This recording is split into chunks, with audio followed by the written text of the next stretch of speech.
What's going on, everybody? Dr. Phillip Fletcher. The following essay is from the newly published book, American Renewal, Red, White, and Black, Volume 2, published by the Woodson Sr, edited by Robert Woodson. A resilient person is someone who has navigated difficult experiences maintaining the self.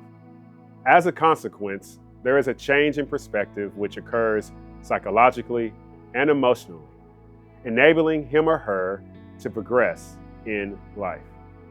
See, suffering, if we allow the experience, can crush us under its emotional, psychological, and physical weight. Every sphere of society, our religious spheres, political, social, or economic, explicitly or implicitly, work to mitigate the effects of suffering. Yet, here is the other side of this coin. We can use suffering as an ally to improve our individual lives, our communities, and establish a foundation for our children and future generations. The last few years have offered the American citizen an opportunity to conduct a period of self-reflection. A period of self-reflection if each of us takes that sacred moment to pause and look in the mirror. Think about the COVID pandemic, protests, political divisions, economic stresses on households, and even the stresses on interpersonal relationships. These stresses have touched each of us to some degree. See, human beings possess the unique capacity to negotiate suffering and become better, resilient persons. We do not have to look very long to observe that human beings are distinct from other living beings. See, human beings develop relationships and create contributions to the world which are impactful and, in some cases, revolutionary. The quality of those relationships produce life and bring tragedies. The contributions have, over the course of history, advanced the quality of life of billions, and in some cases, threatened the existence of human life. Human beings possess a capacity, a beautiful capacity, which across time and creation, which can influence life in extraordinary ways.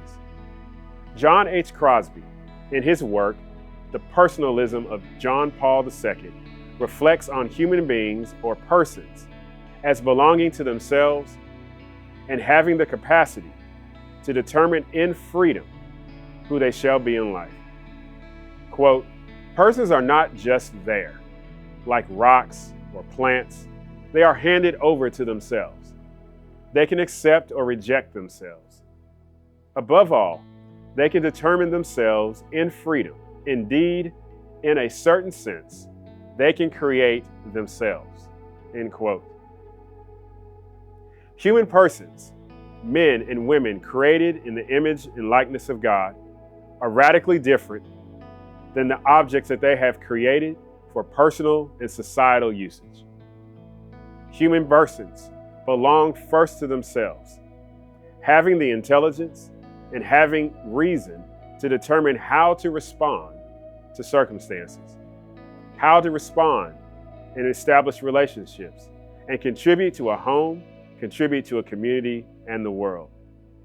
See, these acts should occur in the context of freedom, with an eye to the man or woman becoming his or her best future self. This establishes a fundamental truth present in the philosophy of personalism. What is personalism?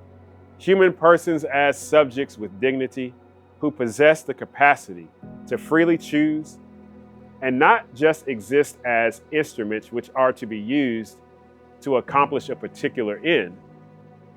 Rather, human beings have invaluable measure and worth. Personalism as a philosophy is not a new idea or wisdom. As a philosophy, its roots are found in Christian doctrine as well as non-theistic works. Personalism's impact has been significantly felt in our own national development, interpersonally, as well as legislatively. Consider, for example, the life of Reverend Dr. Martin Luther King Jr. He was an ardent proponent of the philosophy of personalism, a philosophy that he learned at Boston University.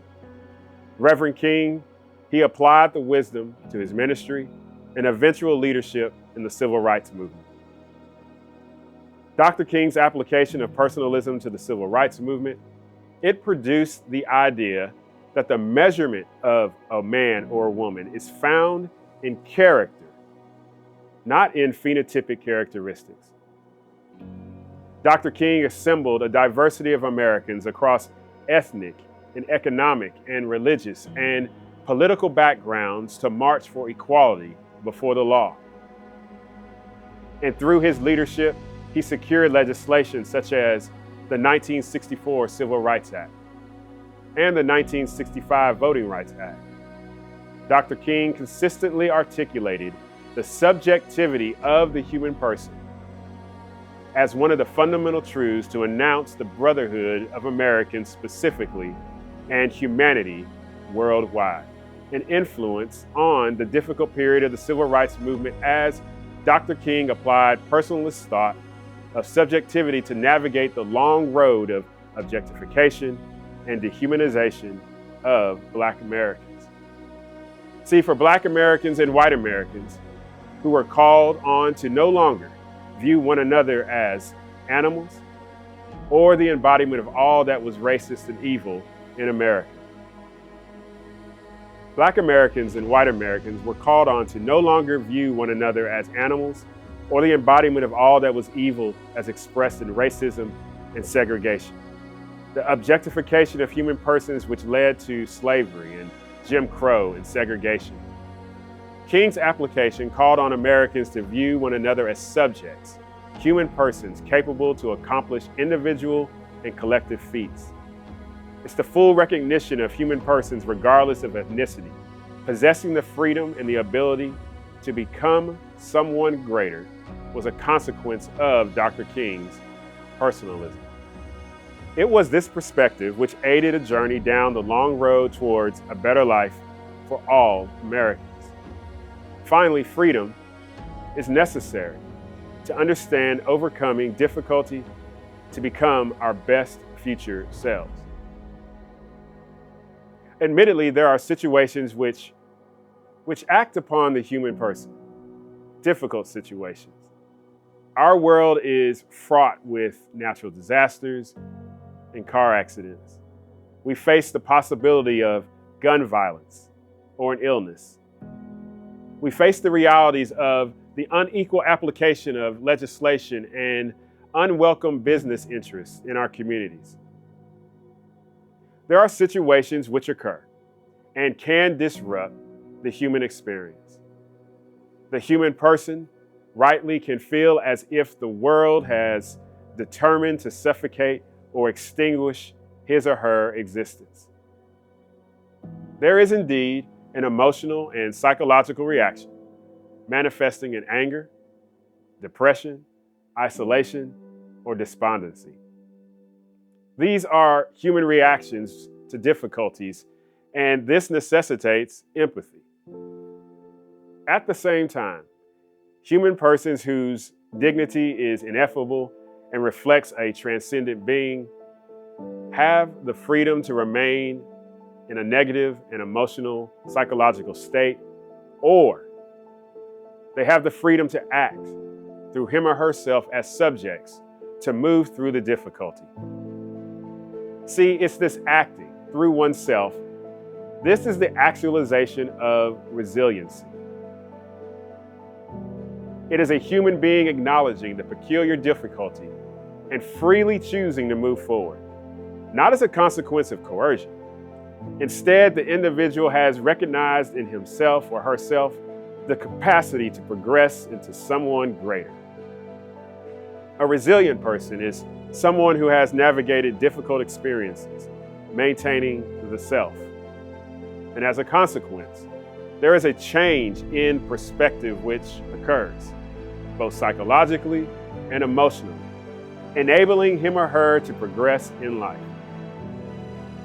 There are persons and communities, every locality, which face social, economic, emotional challenges.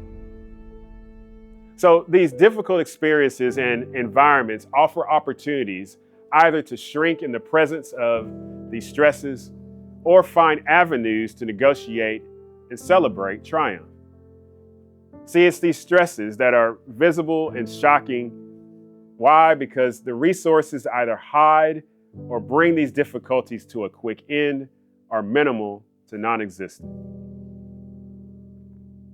Let's consider the reality that there are persons and communities who exist around us that possess limited resources.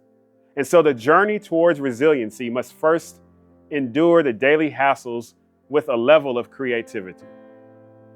And so the various hassles in major life events can serve individuals and communities by stimulating minds towards creativity and increasing the capacity to recover from difficult conditions, if these stressors are viewed from a particular perspective. Let's consider for a moment Epictetus, a former slave and Stoic philosopher in ancient Greece. Epictetus maintained that an individual possessed the power of choice regarding response to life's difficult situations. In his summary wisdom titled Discourses, Epictetus stated the following, quote, "You can bind up my leg, but not even Zeus has the power to break my freedom of choice," close quote. A person's ability to emerge mature and triumphant because of hassles and obstacles can be understood by a change in perspective. See, Epictetus observed a human being could view his or her situation not as a victim, but as one who still possesses human agency to respond to difficult circumstances. Human persons and communities are admittedly doomed to face suffering. Some difficulties are the consequences of individual choice, but there are afflictions, there are difficulties, there is suffering, which are thrust upon persons and communities, binding the ability to move forward and flourish freely. See, it's these difficulties, especially the external hassles of life, which overtake an individual and community, which do not diminish the freedom of how to respond according to Epictetus. The binding is real. Let's admit that. The handicapped individual's experiences cannot be ignored and should be assessed to the best of his or her ability. See, he is not rendered powerless in the moment. He's not rendered powerless in the moment by divine powers who have the ability to change seasons and disrupt the course of human events. Epictetus, who himself experienced slavery, he offers a perspective which can aid in the development of resiliency. See, human persons are not rendered impotent in the presence of life's hassles, but human persons possess the freedom and they possess the power to choose a different response and endure.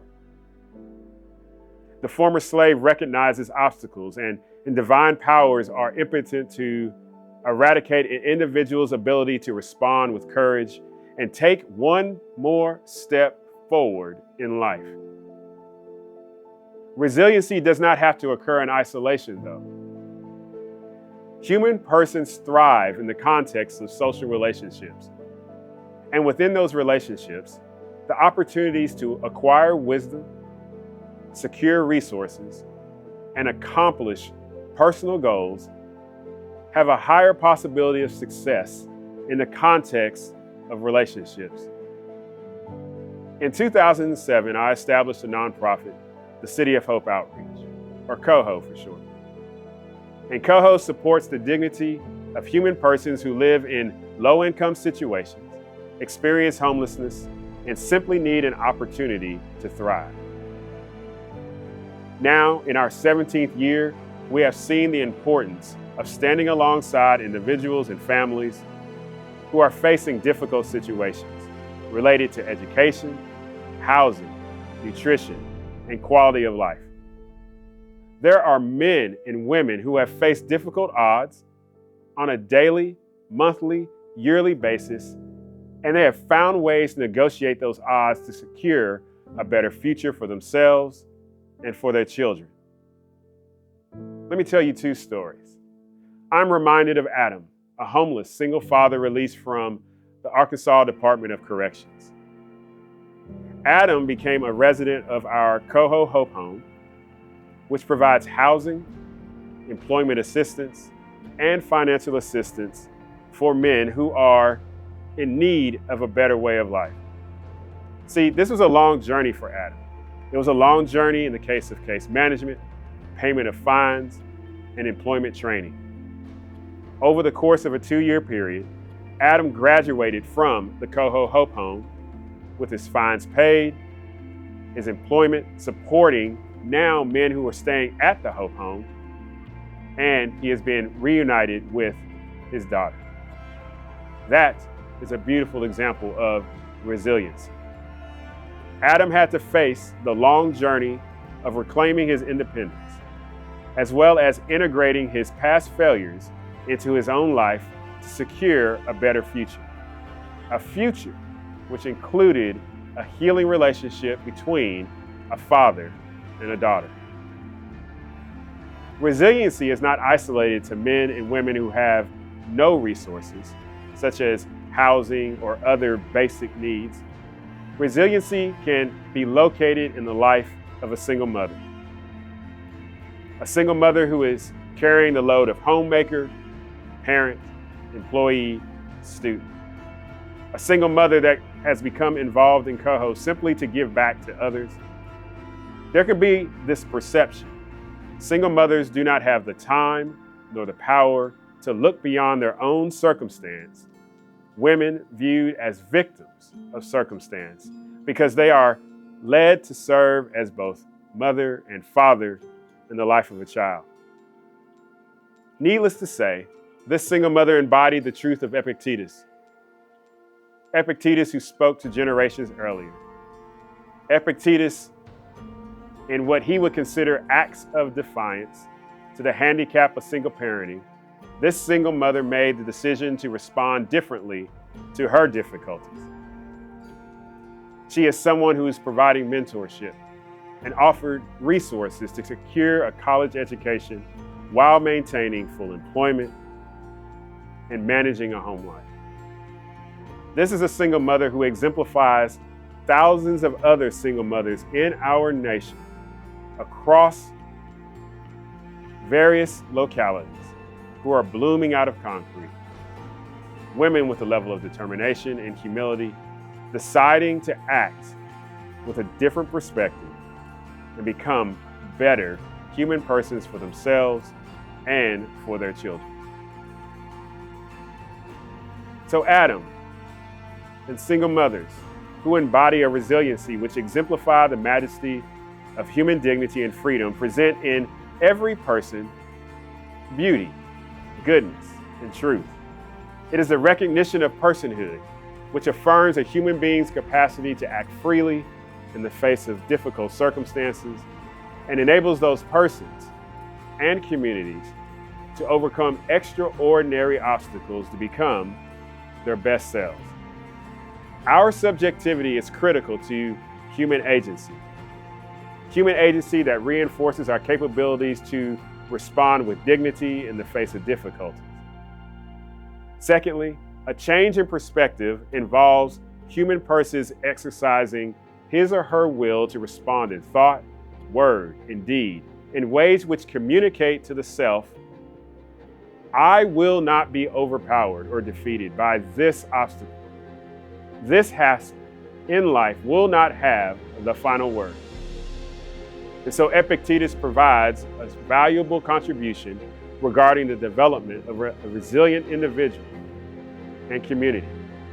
Epictetus, Adam, single moms embody resiliency, speaking loudly from the past and in the present day. They are resilient persons who remind us no obstacle and hassles, regardless of degree, nor the most omnipotent, can shake the freedom of men and women freely choosing endurance over apathy, progress over diminishment, and hope over despondency. This is a personalist perspective on resiliency.